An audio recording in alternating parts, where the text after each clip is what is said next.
done that. Absolutely, Steve. No choice. Donnie Sullivan down there in fourth spot. He is essentially out of the competition. Unlike some of the full-time pros like John Heilman, Vernon runs a hotel during normal hours and just pulls tractors for laps. Hustler 2, though, carries a potent pair of 454 cubic inch supercharged Chevrolet motors. So, as you said, Steve, the choice is his. He either does a full pull or he parks it. He runs a hotel. You know, that would make an interesting airport pickup vehicle. Wouldn't have any trouble carrying the overweight luggage. I don't know where you put the passengers, though. As Vernon Road gets ready, he's hooked up now. Remember now, he is going to feed the power slowly. There you see his hand throttle moving forward. Full power now, Steve. He went to full power pretty early, Brock. Oh, he is just out of control. Once they get to hopping and bouncing like that, they just do not want to settle down. So for Vernon Road, it will not be a full pull, not even close to it. The measurement at 162.49 feet. I doubt that that's going to make him any traveling money even. No, that's a tough break for Vernon. He got, as you say, got hopping there, and that was the end of any effective run that he had. Next up is Wayne Sullivan, the Kentuckian tractor. He's had a hot hand. He won the class last night, and this machine just glistens. Earlier, Brock Yates took a really close-up look at it.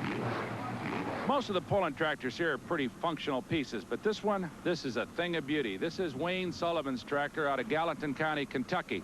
And it's carrying the hood of a Model 44 Massey Harris tractor that was built back in the 1930s. And in fact, Wayne has carried this hood on all of his pullers over the last 15 years of competition. He just built this one brand new, but he put the hood on just like on the old ones.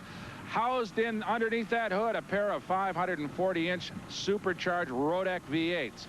The tractor itself, absolutely beautiful piece of craftsmanship and workmanship. And complete, as a matter of fact, right up to the fact that Wayne has used one of the old Massey Harris instrument panels to complete the detail of this. Not quite what you might have found on a farm in the 1930s, but believe me, one beautiful puller. Wayne Sullivan has combined the best of the old and the best of the new into one sensational machine. I said earlier he won the class last night, but let's remember that the TNT officials dug up all of this dirt, re-watered it, repacked it. It may not be the same racetrack he faced last night. Already he is underway, the beautiful polished wheels spinning. The wheel speed can get up to well over 100 miles an hour, even though the tractor's only moving maybe 30 or 40 miles an hour forward. Control problems for the Kentuckian. Oh, he is going to come up just a few feet short of a full pull. You can see right there the sled to the white barricade, 207 feet. He's just about 3 feet short. Right, what a tough break. This tractor, as we said earlier, one of the most beautiful you'll ever see. Wayne says he gets a few laps every once in a while with that old hood on board, but boy, it just glistens in this Astrodome light. As you watch him kind of instinctively steering that thing, I guess that's just a natural thing to do, even those wheels are off the ground. Now remember, it was probably a weight selection that caused Wayne this problem. Last night he had the weight perfect. Today, unfortunately, just a little bit off enough to bring him up short by 3 feet. Wayne, it looks like the old Kentucky rifle here could have used a little more bird shot. Yeah, I had a little light in the front end. I pulled it the same way I did last night and I won, but they changed tracks on us, and this track over here had a little more bite in it. All those mid-course maneuvers, they really hurt you. Oh, that's right. That's for sure. You know, she's been good to me, so we'll go back to Kentucky and try it next time. Just a few feet short. I know it. Next time, maybe better. Boy, he represents the very best in this sport. Great craftsman and a great sportsman. But now, Steve, how about it? Monster truck time. You bet. This is the last race in the quarterfinals. In the near lane will be this rather ghoulish vehicle called the Grave Digger. You could have some fun with it on Halloween. And it is driven by this man, Dennis Anderson from Chesapeake, Virginia. Now his competition is going to be in a monster called Clydesdale, Bennett Clark from Powder Springs, Georgia.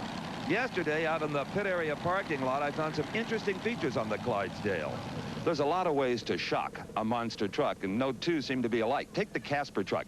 Now, these are shocks like you'll find on a Kenworth truck or a Trailways bus, and it only takes 12 of them to get the job done. But somewhere there is a smiling shock absorber salesman. After he met a man named Bennett Clark, Bennett decided to use off-road racing style shocks, and look, it took 46 of them. There are shock absorbers from one end to the other of this Clydesdale Chevy truck. Now, I hope that guy has still got some in stock, because Bennett says he needs about 6 more to make it really right. Oh, Brock, the Casper truck was beaten by Texas Toy in round number 1, and here we go. It's the Gravedigger with an early lead. Oh, boy. Gravedigger's right out front. Notice those evil-looking red headlights on board there. Gravedigger makes a good turn. Oh, no. Slows up, got to back it up, and now Clydesdale's got a good head start. Heading toward the finish line. Here comes Clydesdale. And there you can see all 40 of those shocks. What a bonsai assault now by the Gravedigger. The Gravedigger is going to take the lead. No, he's not. No, Bennett Clark on board Clydesdale wins it when Dennis Anderson just comes to a halt in the Gravedigger on the second row of wrecked cars. I don't know what the problem is, but clearly a mechanical breakage of some magnitude, Steve. Well, I think he just drove it too hard trying to beat the Clydesdale. And here we can see that monster truck in replay going over what are now some pretty flat old cars, but still create a lot of abuse and work all 40 of those shocks to the utmost. Well, that victory will carry Clydesdale on into the semifinals. 4 monster trucks left. Clydesdale will race Texas Toy, and Bigfoot goes against the Texas Stomper. All-American, and here you see John Heilman, Wheeler Rittinger, and Kenneth Popham have all accomplished full pulls. Can this man do it? Well, we're going to find out. That is Mike Stowe on board a tractor called Bulldog Bite, Steve. Now, that tractor, like all of these, is a twin-engine tractor. A couple of 481, count them, 481 cubic-inch Chevrolets on board the Bulldog Bite, and we'll see what kind of jaws this thing actually has, because, as you said, he's going to have to full pull if he wants to stay in the competition. When you don't find Mike hooked up to the sled, you can find him drag racing, and if he's not drag racing, he plays a pretty fair game of golf, I'm told. Well, none of that's going to help him right here. This is going to be raw power and the right kind of weight balance. As we've seen earlier, the wrong weight, and you lose. Let's see if he's selected properly. Looks pretty good right now. Got good wheel speed. Tractor's staying nice and straight.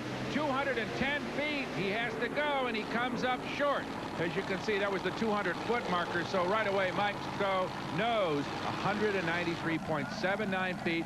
Not enough. Unfortunately, he is out of the competition. And we shift gears to the center ring for the semifinals of monster truck competition. Race number 1 will pit the Texas Stomper, that's that diesel-powered truck, up against the machine that created this entire phenomena, Jim Kramer in Bigfoot. They're set, they're ready, and they're off. They start right together, but immediately it's Kramer taking the lead. Looking outside the window as we look through the windshield there, Kramer is dominating again here. Now, the other truck doesn't have near the power, but if he can execute a good turn, he could make up some of that deficit, Brock. Well, Kramer just dominates this event. He used that rear wheel steering to make a nice tight turn at the end of the course and just smokes on to win it. Texas Stomper will probably finish, but at a very conservative rate. I'm sure Larry Garble doesn't want to break anything for nothing. Those underpinnings on these machines are very, very expensive. As we watch Jim Kramer complete his run here on his way into the finals. You can see those big tires and that very sophisticated suspension working on all that rough stuff. Now let's go to Kramer. Well, Jim, old Bigfoot hasn't shown any signs of falling arches yet tonight into the final. Falling arches, I like that. I tell you, it's becoming a lot quicker course like I thought it would, and I really like the layout. This is going to be a lot of fun. And the cars are becoming flatter and flatter. That means you can just fly a little higher. Well, you're getting a lot of air coming off with the cars there at the very end of the lap. Yeah, by that time you're straight. You hit the first set of cars, you really get straight for the second set and let her fly. You run the course in 1 gear, right? What gear? No, I run in 2, actually. Do you? I'm in second gear before I hit the first or the second hill. Okay, thank you. See you in the final. Right. Okay, Jim Kramer heading on into the finals in the monster trucks. In the meantime, this tractor we've seen before, one of the very best. That's Leo Kay out of Lewis Run, Pennsylvania, on board a tractor called the Driller. And this tractor, Brock, can utilize anywhere from 2 to 5 engines, depending on the class. Here he's using 2. And also a little different frame arrangement, more like a race car, a space tube situation instead of using channel like so many of them do.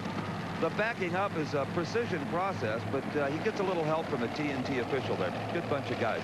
Remember Mike Stowe and the Bulldog bite? Brock's with him at the end. Well, Mike, we got you 193 feet. Pretty good, but no cigar tonight. Still too light on the front. Is that what it was? Yeah, I've been trying to get a little weight so I can move to the front. I'm still a little too light, and I think one of my motors might have laid down on me a little bit then. One of them a little fat. Well, for a while there, it looked like you might take her out. Well, it built up good speed, but I lost my R's. I think one of my mags may be bad on me. Well, tough break, but good run anyway. That's the way it goes. That term, a little fat, Mike meant one of his engines was running too rich, had too much fuel in it. All right, Leo K continuing to back up. The hook has already been made. He is one of the very best out of the state of Pennsylvania. And there's the flagman who says, okay, the course is all yours. 2 motors located way up front for proper weight distribution. This looks good. This could be another one into, oh, suddenly the front end settles down instead of rising. He lost his weight transfer, and that caused also some control problems. He got way to the left, Brock. I wonder, Steve, whether he lost power in one of his engines. It seemed to be almost a perfect run, but it comes up short at 190 feet. Here we go again. As you said earlier, there is a very, very good start to this pass. Good weight transfer of that tractor. That angle on those front wheels, almost perfect. Just kind of carrying them along, looking real, real good. And then all of a sudden, an instant stop. Unfortunately, that is it for Leo K. But Leo, I thought I detected the motors really feeling the strain a bit sooner maybe than they usually do. Yeah, I think I was in too high a gear, and we had too much weight on the front. It really sounded that way, like it was straining. Just wasn't right. Now, what about the track for the pull-off to come? You're not in it, but is it holding up? Is it going to be a very competitive pull-off? Real good pull-off.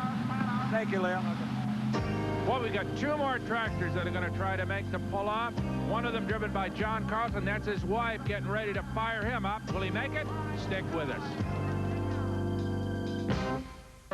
The Virginia Farmer, one of the winningest tractors ever in this class. Right. Twin engine like all the rest of them in this particular weight setup. John, a big man. He packs some weight all by himself, Steve. And he is going to have to, as you said, do a full pull, or else he's going to head on to the next event, because the only chance for victory here is to get into that pull-off. You know, a big guy like that as a race car driver in most forms of motorsports would be a disadvantage. In tractor pulling, not so at all, because the weight is a maximum weight. You cannot weigh more than 5,800 pounds. So they just take a little let off to make up for the bulk of the driver. That's right. And boy, is that a monster piece of equipment. Look at those giant rear tires as John gets ready to go.